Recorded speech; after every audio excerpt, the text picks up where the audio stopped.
আজ শ্রী শ্রী জগন্নাথ দেবের রথযাত্রা। সকলকেই তাই বিশেষ শুভেচ্ছা। তবে আজ বলবো অন্যরকম এক রথযাত্রার গল্প। হ্যাঁ, অবশ্যই কেন্দ্রবিন্দুতে মহামানব গৌতম বুদ্ধ।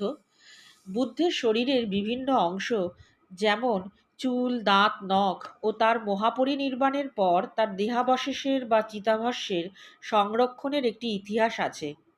রবীন্দ্রনাথ ঠাকুরের পূজারিণী কবিতা তো প্রায় সকলেই পড়েছেন। সে কবিতা শুরুই হচ্ছে এভাবে: নৃপতি বিম্বিসার নমিয়া বুদ্ধে মাগিয়া লইল পাদ নখকণা তার। নমস্কার বন্ধুরা, বুদ্ধ কথার পর্ব ৩৯-এ সকলকে স্বাগত। পালি ভাষায় লিখিত সিংহলি বৌদ্ধ গ্রন্থ মহাবংশ, দীপবংশ ইত্যাদির বিবরণ অনুযায়ী গৌতম বুদ্ধের একটি স্বদন্ত, অর্থাৎ ইংলিশে যাকে আমরা ক্যানাইন টুথ বলি, মানে মানুষের মুখের দুপাশের সূচালো দাঁত, রাজা ব্রহ্মদত্তকে অর্পণ করেছিলেন বৌদ্ধ পণ্ডিত ক্ষেম। ব্রহ্মদত্তের রাজ্যের যেরকম বর্ণনা প্রাচীন গ্রন্থে পাওয়া যায়, তা থেকে পরবর্তীকালের গবেষকরা সেই রাজ্যকে কলিঙ্গ হিসাবেই নির্বাচন করেছেন। ৩৭০ খ্রিস্টাব্দে রাজা ব্রহ্মদত্তের উত্তরপুরুষ গুহশিব রাজা হলেন। ৩৯০ খ্রিস্টাব্দ পর্যন্ত তিনি রাজত্ব করেছিলেন। রাজা গুহশিব তরুণ বয়সে জৈন নির্গ্রন্থ ব্রাহ্মণ্য ধর্মের প্রতি অনুরক্ত ছিলেন, কিন্তু তার রাজধানীতে বুদ্ধের দন্তকে নিয়ে কোনো উৎসব চলছিল।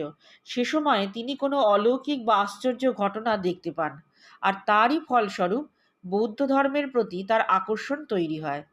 এবার তারই রাজত্বকালে কোনো কারণে ব্রাহ্মণ্য ধর্মের প্রভাব বাড়তে থাকে, এবং এর ফলে ব্রাহ্মণ্য ধর্মের প্রবক্তারা মৃতদেহের অংশবিশেষকে পুজো বা উপাসনার বিষয়টি নিয়ে বিরোধিতা করতে শুরু করেন।